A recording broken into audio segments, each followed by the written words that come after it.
This is The Greater Wealth. I'm Derek Whittaker at Edge Radio Australia in the studios here with me, Aaron Malloy. Absolute pleasure to be here. You know something I haven't done for a while? And Travis Carter. When we first started the show, we used to annoy Aaron as much as possible on his intros. You did. Hence And why I Derek said even got into it.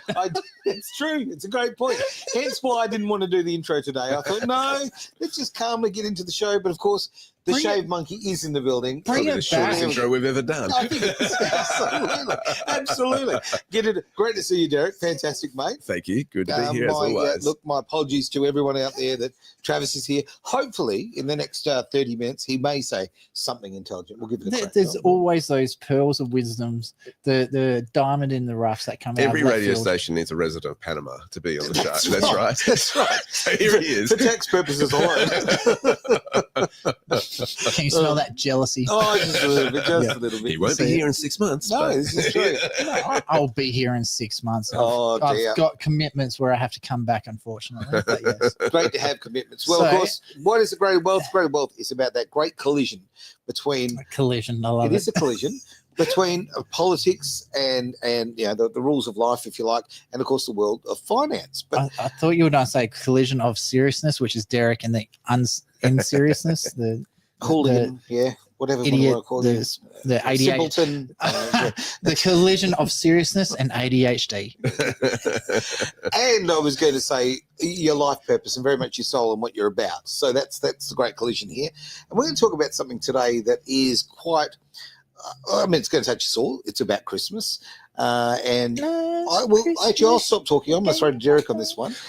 Where do you want to go on today? I really want to get practical today because Yeah. I know that the cost of living is affecting a lot of people. Very I much mean, so. I looked at the stats just recently, and like Perth, for instance, is one of the most expensive cities in Australia to live in when you compare what Perth people are earning Oh, and the yeah. rents they're paying and this sort of stuff. And I thought there's probably some people doing it tough. And I just wanted to highlight a few things. And before I get into some nitty gritty how-tos type stuff when it comes to Christmas, Yep. We need because disclaimer. there's a pressure if you've got kids as well. Of course There's this expectation. It's their favorite time of the year kind Yeah. of thing. And as a parent, you want to meet those expectations, but also at the same time, not go out of control and basically find yourself paying it off 5 months later. So it's trying to important to keep find that up. balance. Trying to keep up with the Joneses. Yep. And I think for the people who are doing it a little bit better than everyone else, because there are people that are, you know, winning at the moment. Mhm. And I think it's important for them to take that into account, especially in public situations. Like if you're going to a kid's birthday party and the parents say, hey, look, you know, try and keep the presents under $20, $30 or whatever they set the limit is. Sure. Don't rock up with a $200 present. Yeah. And whatever you do, don't say that's from Santa, because if someone turns around and goes, oh, Santa got this person a PS5 and I got like one of those water toy things, like, you know, the kid goes, what did I do wrong to get such a pus present compared to? I think you raise a good point. Is Yeah. consulting the parents on what's appropriate Yeah. gift is really important. I mean, you did that for your daughter's birthday recently with us because your travel needs around the world. Yeah. And I thought that was great. And it actually narrows the fields rather than having to spend hours trying to figure it out. Actually, it's like, awesome. Yep, we can do that. Yeah. Well, I'm so Problem glad he was solved. considerate for you because he didn't do that for me. Yeah, but you're Aaron, like whatever. Like, we'll make it fit. So, but I think the most important thing we got to have is we need really, really important disclaimer for this show, especially in the lead up for Christmas. Mhm. Edge will not be playing Mariah Carey. That's the most important part of this entire thing. And in fact, I think we should do a promo with the fact that there will be no Mariah Carey on the station. I can just see like staticking away. You don't have a vision of love? Oh, my goodness. I do. And you know what? It's cost me a couple of houses. I'm not like that one. Oh, Anyway, dear. getting back to Christmas, not divorces, Christmas. What I've been toying with an idea for a while is doing a side hustle show. I think today's show would be a good one for a few sneak peeks on how people can actually do something on the short term to actually. Well, let's help get to with that. Christmas. Let's get to that because there's that period between Christmas and New Year's where people have a time to think, and I think that would be a great place to bring that up. Cool. But I want to, before we get into this, is we need to recognize something that's really, really important here is your values will drive your consumer habits. So true. Okay. And it's important to be aware of this. Like, why am I buying this or feel pressure to buy this? Because your values, what you spend your money on and what you spend your time on are indicators what your values are. So it's important to pull back from that. And I mean, it's interesting for my wife and I, we've over the last few years going, particularly my wife's been saying to me, I just, the whole consumerism around Christmas is doing my head in. Yeah. And I thought, yeah, okay, I can see where she's coming from. It's just this pressure to just buy and consume for the sake of consuming, and then have a gift for so-and-so and that. I think that's a real pressure for people. And I think it's like, take the pressure off yourself and do, kind of like a self-diagnosis or what. It's a cleansing, isn't it? Really? Yeah, it's like, why do I feel this pressure? Yeah. What is it? And sometimes it could be like a family tradition that's been handed down. I think it's really important, particularly for newlyweds, is realize, hey, we're a new family here. We're going to set traditions that are appropriate for our family that weren't necessarily from her family or my family or his family. Good all these opportunity. things. So I think you're starting new traditions for at that point. Another one. My oldest daughter is now 11. Mm-hmm. She's starting to notice boys, and so here we go. But so the first thing to buy is a chastity belt. No, I was thinking a shotgun. But anyway, no. So, but what I was thinking is, I was thinking about this the other day because my cousin's kid. Yeah, my cousin's kids just announced that they're having a girl. I'm like, oh yes, and my cousin's like, oh, I'm not really sure what I should do. She's not really listening to me. And I was thinking, it's like, well, she's not your immediate family anymore. You're now the extended family. So I think it's really important especially for the older generations, like Derek, because he's old, and Aaron, because you're old. So I'm not quite there. I'm nearly there. You guys, you are old. So the point is, when it comes to your kids' family, it is their family. It is no longer your family. You are the extended family in this situation. Like, they are your direct child. Tell the Italian nonna that. Yeah, I know. Good luck. You got to remember, Australia, the Italians really built a lot of Australia. That goes to the Vietnamese, where they have the extended family. So my wife's Vietnamese. So this is hilarious having this conversation with her. But especially for a lot of the Westerners, your kids are their own family, and you are not. Especially when they don't live at home with you, they're not your family anymore. You are their extended family. I think you raise a great point there, because there's certainly expectations from other sides of the family too on certain traditions that need to be carried out. I'll give you an example. My side of the family has this expectation that everybody gets a gift from everyone and exchanges the gifts, even to the other outside of our nuclear family, right? That's come in. Whereas my wife's family, it's like they'll do a Secret Santa thing, and they pick a gift for someone, and then it's not everybody feels burdened. I have to buy a gift for everyone. Now, when you've got 4 kids like we do, that becomes a bit of a burden for some people, and grandfathers and grandpas and all that, because we've got so many children. And so I think it's worked for my on the wife's side of the family, where it's like, you know what, it's fine. And I actually noticed this year in our gathering, we didn't even do Secret Santa, and it wasn't even an issue. Nobody brought it up, and the kids didn't even bring it up, which was really interesting. I mentioned my wife, what is it, budget cuts this year? Something what's happened. So I love that. What we do Secret Santa for only the kids under 18. Right. So that's when the entire family gets together. Mum's going on a holiday, so we did on the internal family side of things, we did it early. So the parents were included in that one. But yeah, generally it's the kids only, and you set a price limit on it, because we're not filthy rich. All of us can't afford to travel around the world all the time and stuff like that. So a lot of them have really tough jobs. They've got kids they've got to pay for. And again, when you got, like, I've got 3 surviving kids, so it does definitely add up. So yeah, absolutely. And I think it's just having that discussion maybe with some of the relatives extended before the Christmas expectations come, going, hey, if somebody's going through some budget pressures this year, it's like, can we just modify this a little bit, and being open without, we have to do this because of tradition, as they say. It's so right. I mean, for me, I think that the point of it's only for children. I don't think you should be buying gifts for adults. I really don't, right? In your little nuclear family, yeah, for sure. Okay, for each other, I can see something. But to me, Christmas from the commercial side of Christmas, is about the children. I think the other side, if the spiritual sort of side, I think it's far more about family and the time together. And I think what you can do is there's so many different traditions that you can do that are actually free. That you don't recognize. Like, for one of the traditions we do, and it wasn't a budget thing, it's fun to do, is we have a cul-de-sac a few blocks away from where we are, where the entire street lights up their houses for Christmas. So we love to take the kids, like, there on Christmas Eve or Christmas night, and go and do that, right? And hey, they can explore the different things, and it's wonderful. And it depends on the age of your children. Obviously, older kids, they probably don't appreciate as much as the younger ones do. As a 42-year-old, I still appreciate a good light show. They're awesome. That's one of I love things because I'm staying at Mum's place at the moment down Dawesville Way, so we've got the canals down there. Just jump on a boat, go for a cruise through the canals. It is amazing. You can literally go on these tours. They have Christmas tours. That's right. So some of these houses, they'd spent, months. Tens of thousands of dollars just buying the lights. Their power bills must be amazing. Not to mention the time taken to actually put it all now, up. just to interrupt all of this, go to our Edge Radio Australia Facebook page, everyone, and have a look at the incredible display that we've got up there of our Christmas lights display. Did I? Yeah. So it's still, they're really edgy. I was going to say an attempt was made, but not really. No, I was going to say orange and green. That's right. Well, look, you missed that opportunity. No, I didn't. Well, next door was orange and green. Trust me. But 100%. Look, last year we attempted the Christmas tree thing here, which was hilarious. You're still cleaning up after it. Those needles, the live ones, really? everywhere, all through the storeroom there. It's been crazy.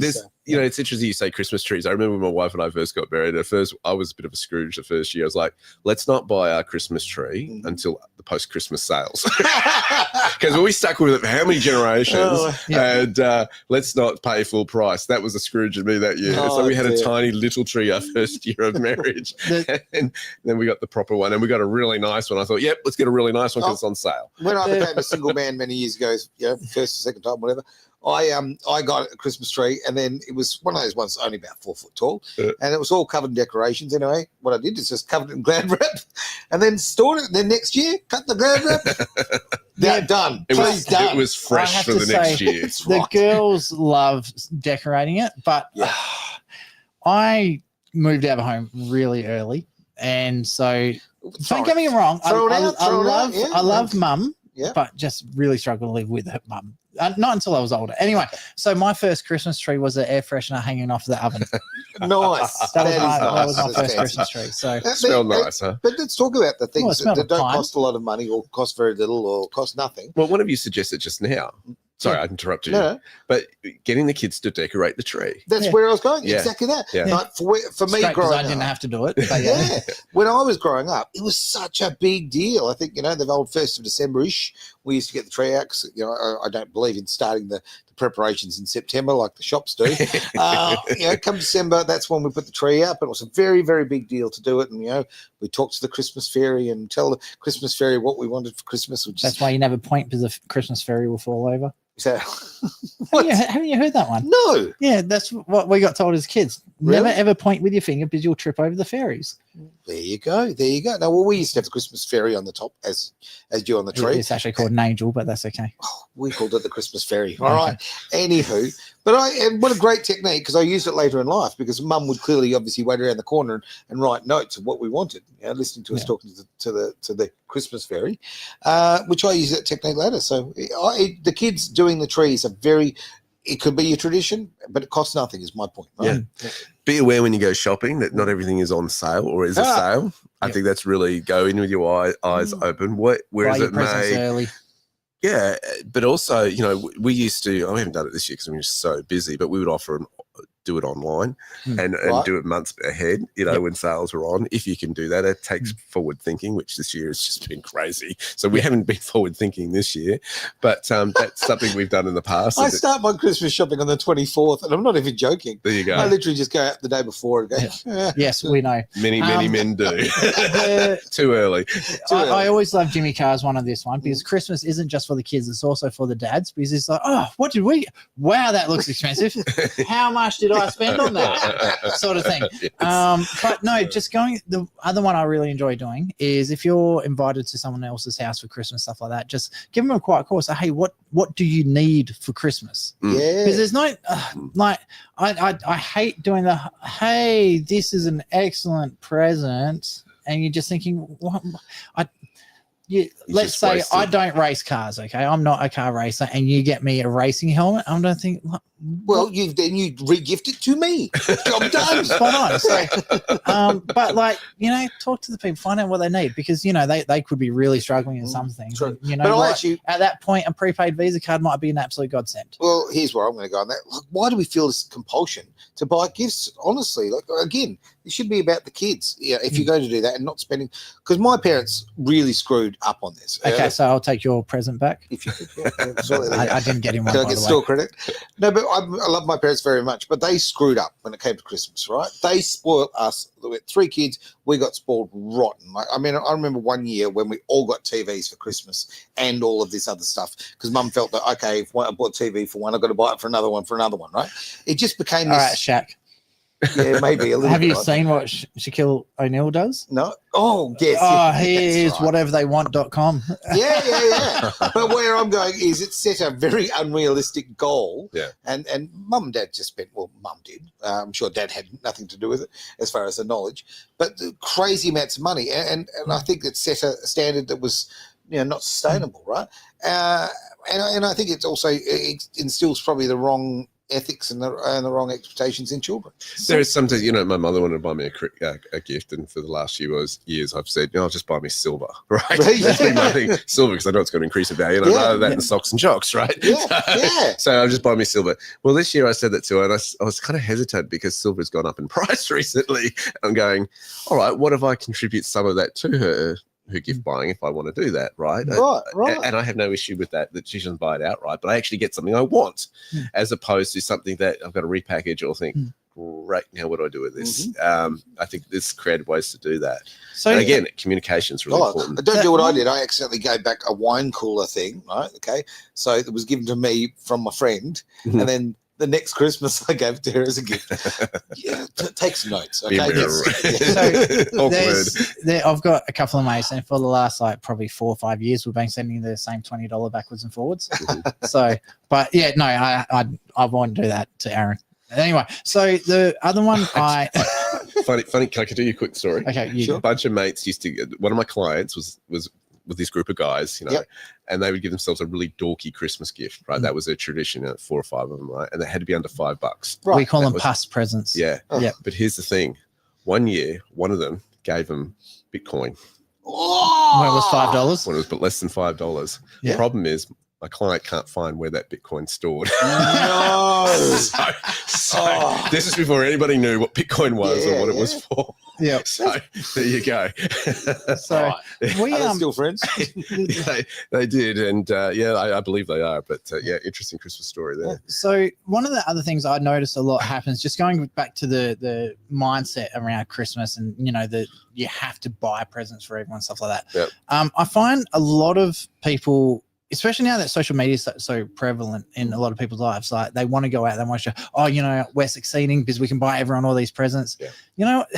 Probably one of the best things people can do, like over Christmas period, is just turn social media off for a couple of weeks. Yeah. Just walk away from it, focus on the family, just stop focusing what's online for a bit, and just be yourselves, be with your family. And I think that's also a really important one. Actually being present during these Christmas events is actually more important than the actual presents that you give people. Absolutely. Be selective about what you buy too, because I think some gifts are done on a whim, or I've left it to the last minute situation. I'm desperate. I need to get something. And I think sometimes you just realize, look, in a few days, it's going to be half price of what it is. But not just about saving money, but do I really need this? Or does this person really need this? So, I really want to declutter in our lives. I want to share. Because the more stuff you have, the more you've got to look after. And, I look at some of the stuff we've bought for the kids stuff. I'm going, they're not using it anymore. Yeah. Good Sammys. Yeah, good Sammys, give it away, this sort of thing. So I have to say, I'm really, really proud of Celeste. So she got my grandmother as her Secret Santa. So we've already done this one because Mum's going away on holidays. So what it was is Nana is now just started crocheting. And so she's got her tin, like the cookie tin for all her sewing gear. And so Celeste is running around. She's looking for the tin. I'm like, the cookies are such a shit Christmas present. And I'm like, why are you getting that, Celeste? And she goes, because Ma doesn't have a crocheting tin. So she didn't want the cookies. She just wanted the tin. So Ma could have her own crocheting. And I was like so proud because she put so much thought into what Ma. So for me, it's Nan. For her, it's Ma. How much thought she actually put into, okay, what does Ma actually need? And I just thought, you know what? bugger it, $7 for some cookies, and we'll top the rest up with some lotto tickets. That's right. Yeah. And she loved it. She thought it was awesome. Let's just get back to basics here. Okay, let's stop being such consumers. And I can speak to this from a different perspective because, as we know, like 2 years ago, I kind of went back to ground zero as far as my belongings go. Although it was incredibly sad, and there's a lot of things I really wish I could still have in my life, it was also cathartic in a lot of ways. It has taught me that stop buying unnecessary crap. That these things. So I'm looking at an old school telephone here, a hamburger telephone, Pac-Man memorabilia. And so occasionally I buy a bit of crap. Okay, but that hamburger is cool, right? Okay, it is cool, but we're not going to use it. And then if we look up over here, we have model cars, a picture frame of an AI generated version of you. We've got green boxing gloves because they're green. So, sorry, what's this about crap we don't need? Look. How cool is that? It's a phone. Yeah, it's a McBurglar telephone. There we go. Do you want me to get Mark to turn this into an actual microphone as well? Yeah, that'd be awesome. Yeah, why not? Why not? Well, because we've got the other phone. We that one works. We can call each other. It's got a cord, mate. No, but where I was going on this is you realise, like I realised what an unbelievable consumer I was, and that I was buying just to, well, basically keep myself happy. And it wasn't even about the item. It was actually the act of purchasing it. So yeah, you need to sort of take stock a little bit and not be buying things that are just throwaway. You know, we Jesus Christ. People talk about the environment, caring about the environment. Working with children and animals, or the same thing rolled into one. Let's just get back to the basics of things and stop buying unnecessary stuff. Planning for meals. Maybe think about, a lot. The food's become incredibly expensive, right? And a lot of that was inflated with the price of fuel going up. And of course, we've got to look at that and go, well, what meals could you buy that maybe last 2 or 3 meals, right? And there's often a lot of Christmas leftovers. What you can do with ham for the next week of your life is amazing. Yeah. Have you ever tried a ham spaghetti?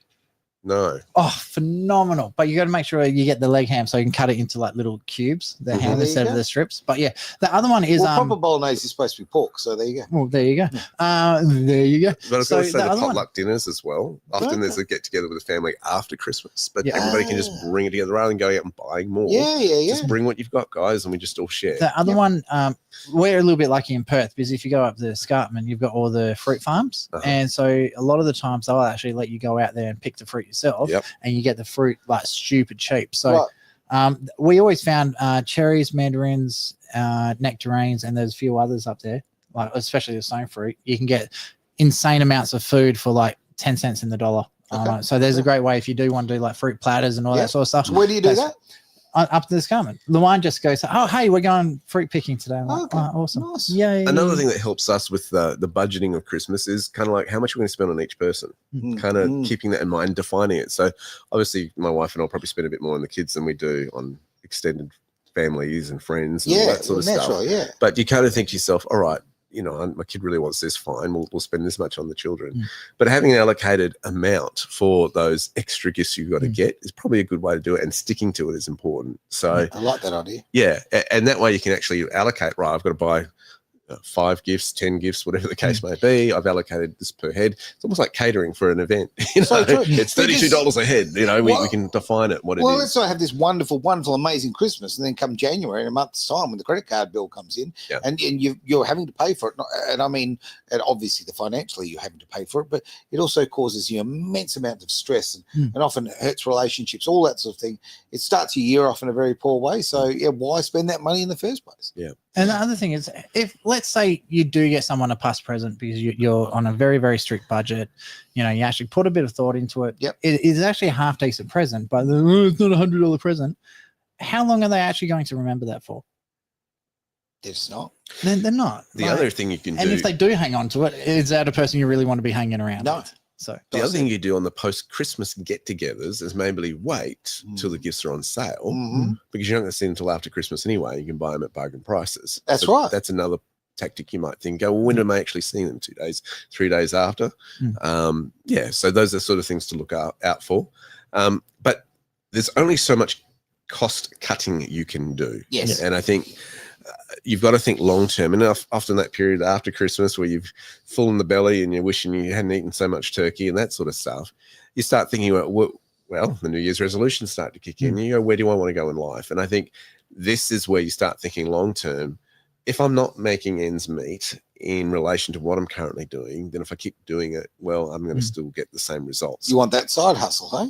Yeah. Side hustle, or it might be changing some things that you're just not happy with in terms of your business or life or in job and whatever you might be doing. Yeah, and I think that's where you've got to start thinking, how can I increase my value to the marketplace long term to actually step into life purpose and do what I want to do? Yep. So great segue. So come infomercial. So Blue Sky Factory, bluskyfactory.com.au is Derek's classes. He has a lot of really, really cool courses thanks to his 20-week advanced options trading course. Is that what it's called? Mm-hmm. Well done. Luan and I have been able to retire, which is, well, semi-retire. We're about to come out of retirement again. There's some news dropping on Wednesday, but we'll get to that later. So but not for economic reasons. No, that's for hopefully saving Australia. But more anyway, life purpose reasons. Yep. Yeah. So I highly recommend Derek's courses. But other thing is, like, that's going to take time. That's a whole paradigm shift, like internal paradigm shift that you got to look at. In the short term, do not, what's the word I'm looking here?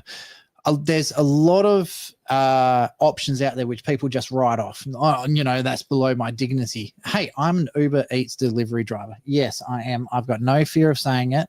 I drive around for maybe about, I was looking at it the other day. I did 14 hours worth of deliveries and I got $530. Okay. So once you take the fuel out of it, it's about $480 for 13 hours work. And the cool thing about it is, like, you know what? I'm bored. I got nothing to do for the next 3 hours. I can sit here and watch like brain dead TV for 3 hours, or jump in a car listening to some like Edge Radio Australia on my phone, or if I'm in the East Perth on the FM frequency, and you just drive around. Podcast where you're learning. Spot on. So, and you're getting paid to do that. And especially if you do start finding out other things like options trading, shares, crypto, and all that sort of stuff, all of a sudden the money that you're doing as a side hustle then generates an income, which will go into these investments. And then those investments can actually start paying for other things on top of it. So there's so much you can actually do when you spare time, because most people, you work 8 hours, you got 2 hours worth of commute either way. So you're working 10-hour days. And then what you're doing, you're sitting on your ass watching TV the whole time. So, take, even if it's an hour or 2 hours a day out of those things, put into something that's going to generate an income for you. It's actually really good. We should be looking at self-improvement, right? Yeah. And this is one way of a really clear way of improving your life. And again, life purpose. In the last couple of years, I've been really looking at semi-passive income strategies where it doesn't take a lot of personal exertion or effort for things to do. On that, it's like just click. Yeah. And they trickle in. And I'm big on that. And I'm exploring another one. I want to at least get to about 7. At some point. So but I'm actually looking at, I've kind of built those kind of structures into my business. I've kind of built that into other wealth strategies that I do. And I'm looking for another one right now. It's so cutting edge. I have to study it a bit more and how it's all going to operate and work and the tax implications on it. But once you get those systems in play, it's just making money while you sleep. It's really, really cool. The other really good one I did when I was younger, and a hell of a lot fitter than what I am now, I was a boundary umpire. So if, let's say, your kids are playing sports, go be an umpire. A lot of those did that for free. A lot of them in some leagues, you actually get paid to umpire and do games. Like, it's not a lot. It's like $10 a game or something like that. But when you start, let's say you do 3 games a week, that's $30. If you're looking at contract basis on the stock market, so to pay for like a covered call, that's a $3 share. Right. So you're saying, look at companies like Telstra. You can now do a covered call in Telstra. So you do that for 2 weeks. All of a sudden, you start looking at Neo as a company, which is about $6 a share. You do that for a month. So you're looking at about $12 a share. So American Airlines is $11 a share. So there, all of a sudden, you've got a covered call on a very reputable company. Obviously, this is just a conversation. It's not financial advice. But there you go. I gave the Mariah Carey disclaimer. But there's so many things you can do, and you've just got to allow it to snowball. Like, it's not going to give you immediate funds. I think what you're highlighting there too is, in the last few years, I've been really looking at spending more on assets rather than consumables. Yeah. Right? Yeah.